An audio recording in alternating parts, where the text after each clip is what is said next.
Trigger! You're not gonna believe what I just made. What? I just made the Flux capacitor, the only thing that harness time travel. It's a toaster. What vehicle we gonna plug in with this time machine? Okay.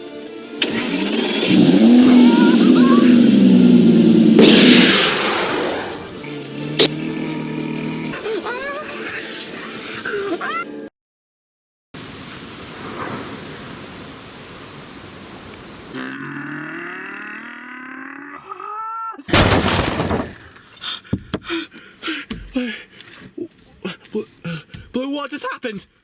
I'm okay, Lee. But I mean, where are we? I mean, when are we? Look, that carriage. That has been used for a while. That doesn't explain everything, Blue. We must be somewhere. I told you, Lee. We're back in time. Oh, of course, yes. You're right, Blue. I can't believe it. You actually took us back in time, Blue. You just made the first ever time machine as a toaster and connected to my car, and you took us all the way back where we are. And that carriage wasn't ever used for a while. And I call you, Blue, most importantly, the greatest soccer who ever lived. Thank you very much, Lee. Oh yes, you're a dinosaur. Yes, right. Okay, so okay, let's go. Okay, I think we just go out.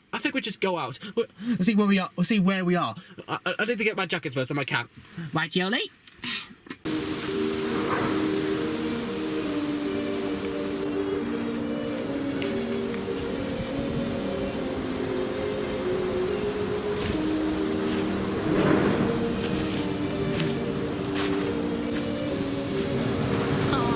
This place. You sure it's safe? I don't know, Blue. This is a bad place to you. This random woods.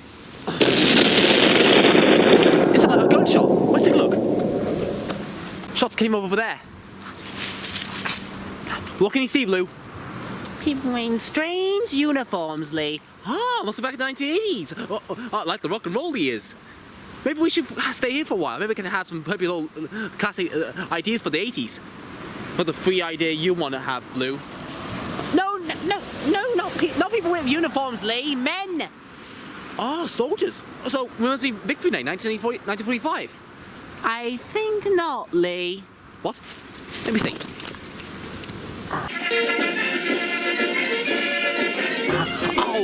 Oh, these soldiers are we're in the Crimson War, the dangerous war I've ever known, Blue. Oh, come on, let's get out of here.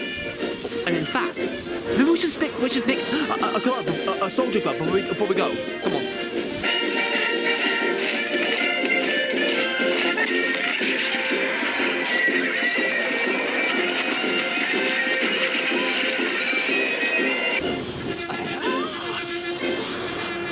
Just what I wanted. Thank you, soldiers. Blue, I think it's time to go now. Come on.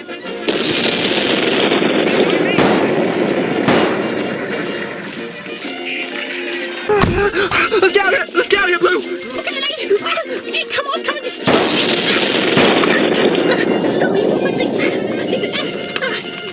Alright, okay. Right. When I go into the machine! I need that block! That's the stick reflex mode, isn't it? Okay, Blue. Hello, everyone. Welcome to the Series 13 review. Sorry, Flux review. Sorry. Anyway, we'll start the review now.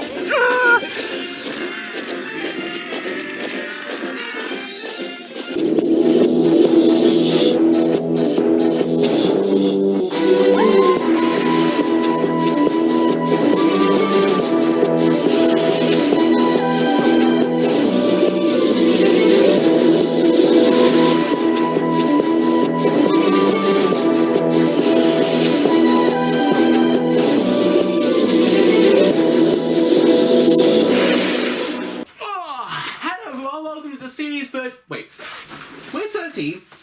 Gangster, hey, you, the 13 paper, can you shoot 13 for me? Okay, Lee. Okay. You'll be okay.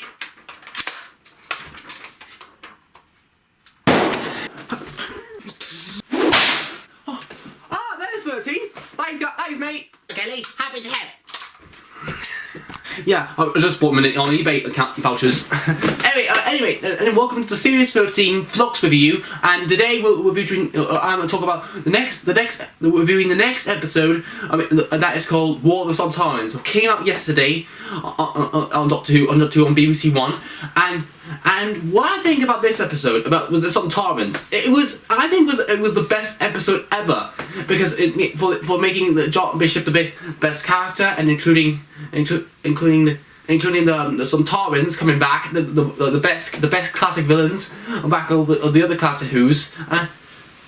And I rather think that this episode was kind of all the reference of the other Doctor Who episodes, like the other classic Sontarans. This episode was also based on the other Sontarans for the other classic Who's, like the Time Warrior, the Sontaran Experiment, the Invasion of Time, the Two Doctors, the Sontaran Stratagem, and the Poison Sky, and the Lost Sontaran, and not the Sontaran we called Strax in the Matt Smith area, in the Capaldi era.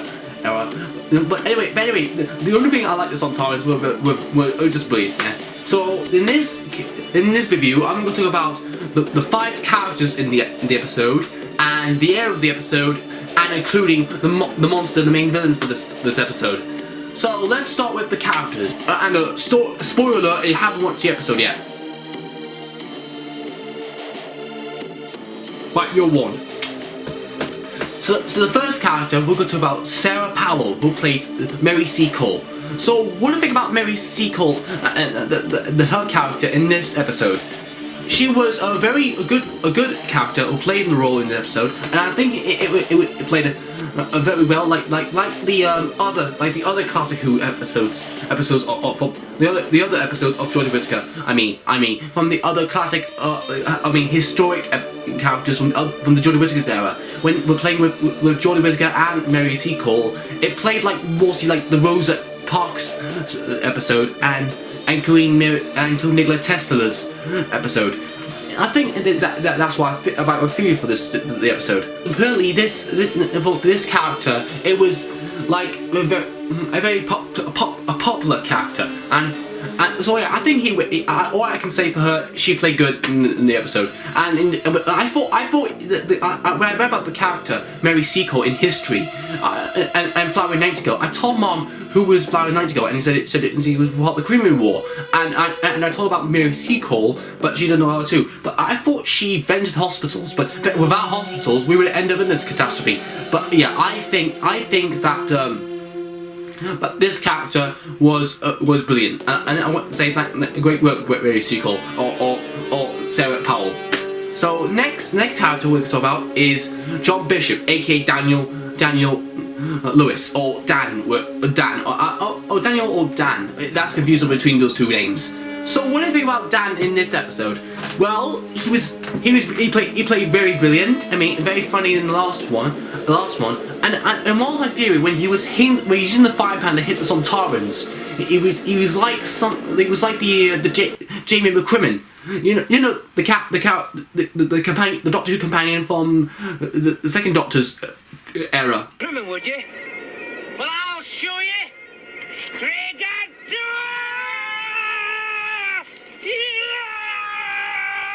Yeah, I like Jamie McCrimmon. He was my best companion with the second Doctor.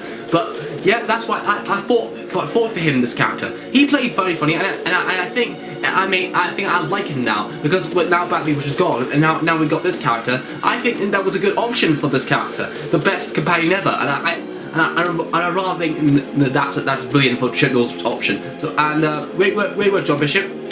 So next we're going to talk about is next character. Will be Yasmin. So what do you think about Yaz in this episode, played by Mint Gill? She was a little bit good. Well, I mean, the last review I talked about her, where she was like Nissa, controlling the TARDIS and how to control the controls, and like alien technologies, and how to work things. When she's been at the TARDIS for around, and also there was a new reference about the Doctor always needs companions. They always trust them, and always rely on them. And they also had tattoos like or writing called "What would the Doctor do?" I think that's a good option for the episode. And yeah, that's what I thought about her in this episode. That's all I can say for her. That's all I can say for her. She didn't do a lot in this episode, but the tattoo, that's a good reference. Great work, Miguel. And next is Vinda. I had nothing to tell about this character. We don't even know much about him. I heard rumors that he's a division character. He's part of the division. Yeah, I think that's my theory. That's theory. Or he's just a normal exhibition. That's all I can say for him. And finally, Jordan Whittaker, aka the 13th Doctor. That was his last season. But what do you think about Jordan Whittaker in this episode? Like other episodes of her season with Mary Seacole and this historic episode with set in the Korean War, she played very well, and I like it. It reminds me when she act like the back Nikola Tesla's episode, and well, I think it went well against the Sontarans and the good and against the Sontarans and Doctor with Jordan Whittaker as very brilliant way, and yeah, that's what I think about Jordan Whittaker. So for this episode, and so that's all I can say. That's all I can say for Geordie. And great work with Geordie feeding us on Sontarans. So that's all the characters from this episode. Now we're going to talk about the area of the episode. And that's the locations and what is sets. So my best sets were set for 2 different time zones: present day and the Korean War. Those are my best locations in this story, because for the Sontaran episode, set in 2 separate places. It's like the Sontarans using time travel again, back in the classic Doctor Who's, like the Time Warrior. One of the Sontarans mentioned one of the Sontarans called Commander Lynx. With that's a good reference from the Time Warrior. You know Time Warrior, the Sontarans shoot a sword from a knight's hand. Challenge me, Sky Warrior.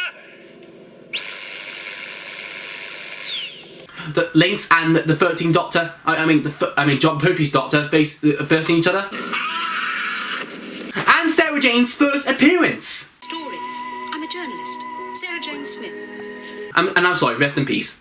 And yeah, so that's what I think about the locations. They were my best locations ever for the Sontarans invading Earth and during the Korean Wars. It was brilliant. I like it. But I was kind of confused about the other set around the episode called the Temple of Anthropos. That's something to do with the Flux and including the Swarm. I'm trying to figure out what is this Temple of Anthropos. People saying that, well, I was thinking, because they say that this planet is on a planet called Time, but there's no such thing as time. But that will explain for the next episode, called Once Upon a Time. And it was a bit kind of confusing for this Korean, the Anthropo set of the temple, and it was confusing what they were supposed to do with Ayaz and what did the Swarm want by putting Yaz and Vinda, replacing them with the Moria, making time wild. I think that's what is being set up for the season. What the Swarm is really planning. So trying to make time wild or something, make hell of some sort. So yeah, that's why I put the Temple of Anthropos on my theories and also my Flux, everything we know so far. Yeah. See there, Temple of Anthropos. What do you think about what the setup means? I mean, it's like the original planet the Doctor's from like the Timeless Children setup. I think that's what I think it is. Yeah. Just comment below what you think it is.